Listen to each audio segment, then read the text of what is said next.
Hi everyone, welcome to my channel. Today I'm going to be talking about how to manage money in your 20s and ultimately increase the chances of you becoming wealthy long term. So let's get into it.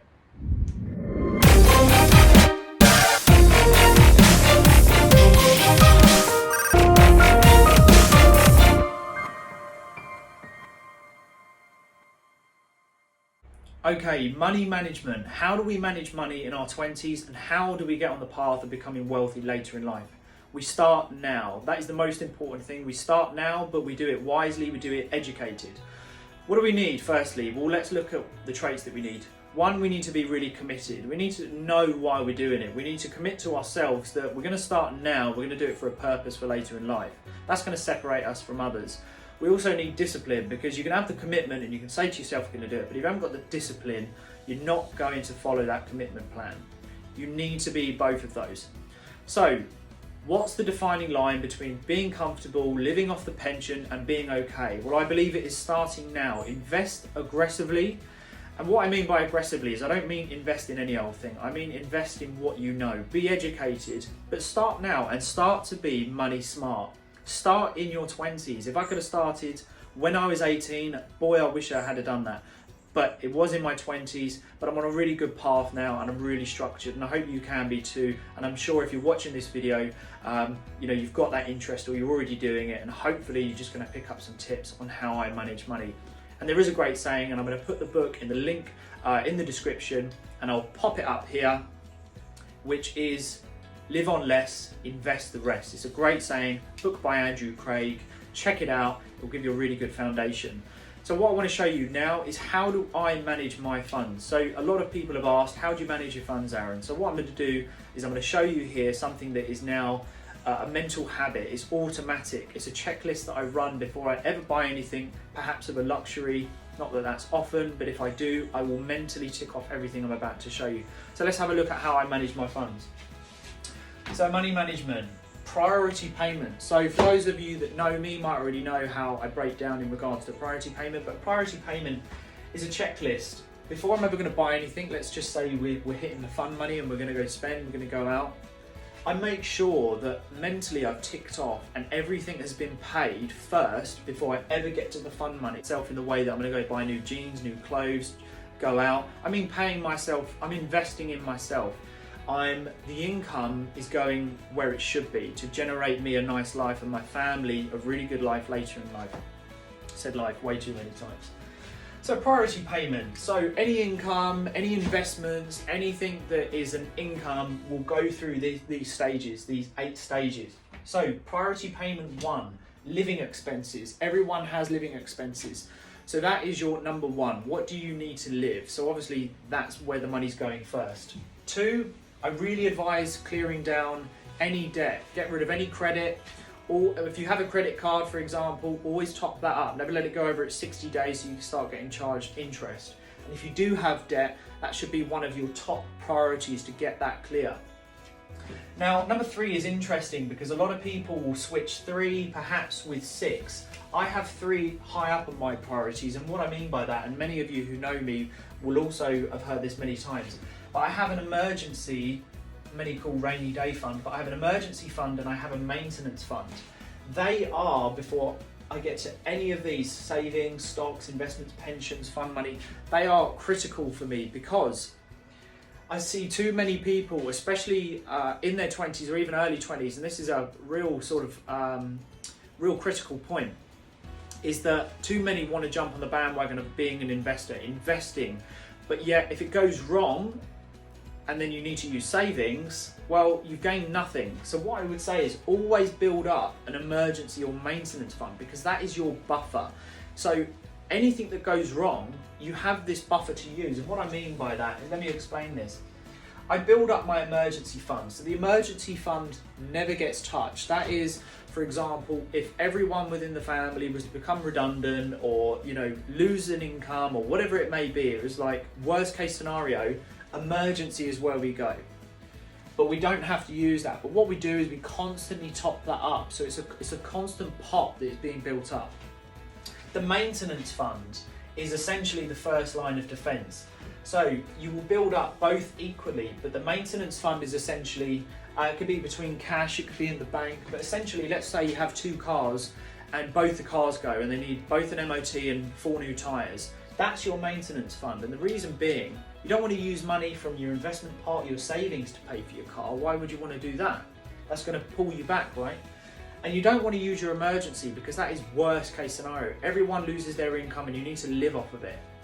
So maintenance fund is this quick pot that you can access and you can top up things. You need a new fridge, you need to, whatever it might be, but you need the money now, but you don't want to start attacking into your investments. You don't want to eat into your savings.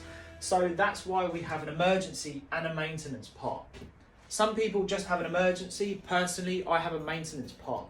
And before I ever started investing, and a very successful guy told me this once, a business owner, build up these pots first. And I've lived by that, because as soon as these pots are really healthy and you can cover yourself on an income for maybe a month or 2 months, or both you and your partner, you've covered yourself for a month worth of income and perhaps some bills, then you can start to look at creating savings in your ISA. Because this is safe, you now have a buffer to now go on and smash these goals in regards to your investment pots. The priority payment 4 for me will be my savings and ISA. That's where the money will go next. After that, it will be going into cost averaging, by the way, for myself, into stocks and shares. So as many of you know, I have different stocks and shares accounts with different companies, but ultimately it will be priority payment 5 will be my stocks and shares. Next, I will pay into my investment pots. So my investment pots will be slightly larger. So that could be for your property, that could be for your big fixed income, that could be for lending out money where you're getting a really good return. That could be in the models that you're really comfortable with, that you're educated about, and that's the investment. So investments for everyone is different, but for me, that's where some of our biggest capital will be going. Next, it will be into private pensions or your work pension. I really and strongly recommend that if you're employed, basically meet the standard of what your employee is paying you. As you've heard this many times, it's free money, so just pay into it. That's priority payment number 7. Then we get to the bottom, priority payment 8. So that's fun money. So at this point, this is where you can treat yourself. This is where, to me, you can go out with the family, you can go and enjoy things, you can go buy whatever you want. That is your reward. But before you ever get to that, have this mental checklist of these priority payments that you need to be disciplined enough and committed enough to know that all of this is going to add up to a really nice, comfortable life 15, 20, 30 years down the line. This really separates us, I believe, from those who go out on a Friday night, they spend all their money, but they're putting a little bit aside, but they're paying into their work pension. They might be okay, but things are changing, society's changing, the banking system's changing. So who knows where we're going to be, especially for those who are in their 20s, where are we going to be in 30, 40 years time? So that's why I apply these methods. What I also do, many of you who do know me as well, is I save your coins yearly. And what I mean by that is I actually enjoy saving all my change. Now, let me just quickly throw something out there. When I save change, I save all my change. So if you go into a petrol station and you have a £20 note and you spend, let's just say £1 and you get £19, all coins. I have a rule of thumb now where all coins go in a jar and I save it up to the end of the year. Both my wife and I do that, and then what we do is we cash that in and we put that into our ISA at the end of the year. Now, on average, we save anywhere between about £170 to £250 in change each year. Now, that might not seem a lot, but you add that up over 2, 3, 4 years to your savings ISA pot, whatever pot you want to put it into, it does compound, and then, and the effect of compounding really does work. So I really enjoy saving change. I don't mean if you go out to a restaurant and you're going to tip, don't tip them, tip at a restaurant. But I mean just general, if you're spending, we're so easy, and I believe that the majority are so quick to get change and then think, I'll grab a sandwich, I'll grab some chewing gum, or I'll grab a drink, and we spend that change. Now, if we'd have saved that all through the years, we can develop this £150, £200, and that does add up, and that will make a difference. So this is the mental checklist that I go through every time we have an income, every time an investment comes back and we're deciding what we're going to do with it. or lump sums of money come our way, we break it down first through all the priority payments before we ever get to our fun money.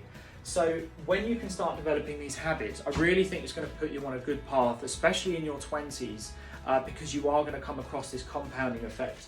And especially when we've built priority payment number 3 up, and we've got this really comfortable emergency and maintenance pot, we can really attack and go aggressively on our savings, stocks, investment and pensions, and then we can reward ourselves with the fun money. So what I will do in this video, I'm going to include in the description below a few links to some of the books that I've read that have really been a game changer. I'll put some other information in the links which you can use, and hopefully it will break it down a little bit more. And if you want to see the priority payment spreadsheet, it's on my blog page. Again, you can find that through my Instagram on the link, or I will put the link below and you can click that. What I will do now is I will just pop up here, and I will pop up here a couple of good quotes and images which I believe really sort of show the difference from the spender to the saver, you know, from someone who's a little bit wild with their money to someone who really wants to become that sophisticated, knowledgeable, educated investor. So start early, start now, and really kind of commit yourself to this, because when this becomes automatic and you don't have to look at anything like this, when you're tempted and you're going out shopping and you see a nice watch or you see something you really want, just tick this off, because this is what's going to separate you from others. And I really believe if you start now in your 20s, there's so much opportunity to make good money out there. Really be wise with your money, and I truly believe that it will put you on a really good path and give you a really nice life later, down the road.